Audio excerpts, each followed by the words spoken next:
రాముడు, సీత, లక్ష్మణుడు అరణ్యానికి బయలుదేరిన తరువాత అయోధ్య నగరం పూర్తిగా నిశ్శబ్దంగా మారింది.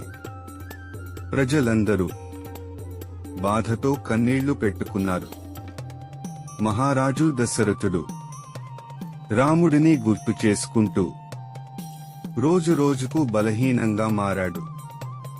రామ రామ అని పిలుస్తూ తన బాధను తట్టుకోలేకపోయాడు. చివరికి రాముడి వియోగాన్ని భరించలేక దశరథుడు ప్రాణాలు విడిచాడు. అయోధ్యలో విషాదం మరింత పెరిగింది.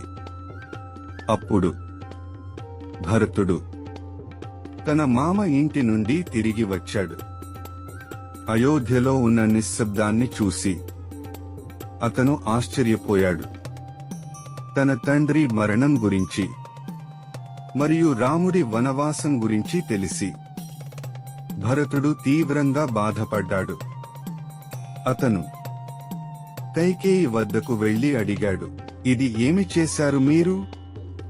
తల్లి చేసిన పనికి భరతుడు చాలా కోపంగా మారాడు. నాకు రాజ్యం అవసరం లేదు, అన్నయ్య రాముడే రాజు కావాలి అని చెప్పాడు. భరతుడు రాముడిని తిరిగి తీసుకురావాలని నిర్ణయించాడు. అతను మంత్రులు, సైన్యంతో కలిసి అరణ్యానికి బయలుదేరాడు. అయోధ్య ప్రజలు కూడా భరతుడితో కలిసి వెళ్లారు. అందరి మనసులో ఒకే కోరిక, రాముడు తిరిగి రావాలి. భరతుడు రాముడిని కలిసినప్పుడు ఏం జరుగుతుంది?